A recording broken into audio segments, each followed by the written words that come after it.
Hello guys, ayan. Ito na yung biko guys, oh. Ayan. Tuloy ang ligaya. Ayan. May tutong pa siya, oh. Pinasali ng kasama ko. Ayan. Mikos-mikos mo na lang. Ayan. Mikos-mikos, mikos-mikos. Ayan. Hanggang sa lumabas yung kanyang mantika. Ayan. Mikos-mikos. Hala, mikos-mikos. Masarap to kainin pagbukas ng maaga. Ayan. Kasamang may kape.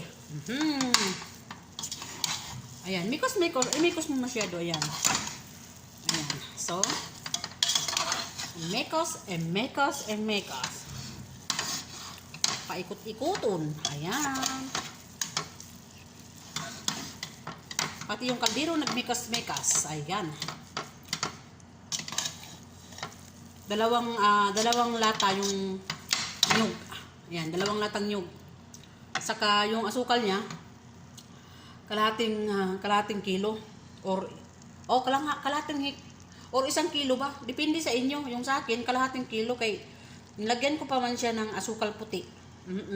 Ayan, so kalahating kilo na asukal na pula, at saka yung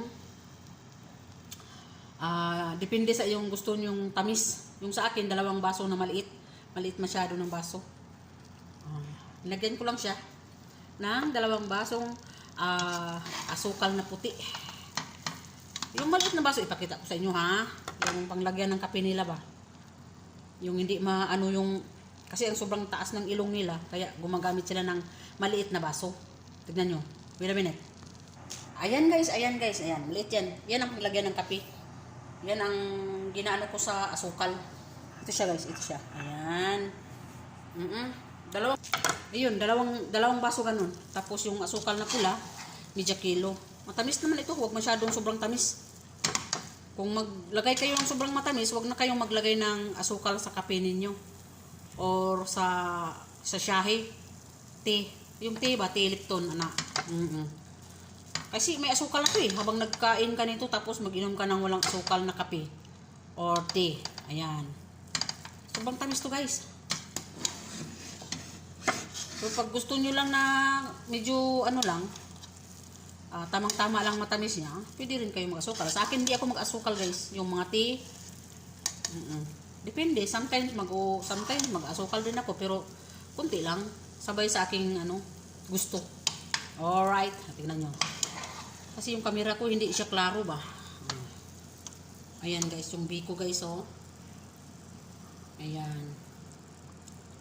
Hindi ako nakapag-continue kanina, nag-vacuum doon sa kabilang bahay sa amo kong lalaki. So ngayon, medyo na wala na yung mga aking kaibigan. Tapos na silang kumain, tapos na rin kami dito sa kusina at sa kabilang bahay, tapos na rin ako. So ngayon, magpunta naman ako sa bahay ng aking alagang lalaki. Linisan ko muna doon para masaya ang tunay. Para masaya tayo ng tunay. So, ano nang nangyari dito? Sobrang dikit na dikit. Parang ikaw, sobrang dikit. Ayan. Kailangan mahulog ka hulog. Hulog siya. Alright. Okay. Hayaan ko muna siya dyan para pagbalik ko mamaya. Pagtapos ko trabaho doon sa kabila, saka na ko siya patayin yung apoy niya.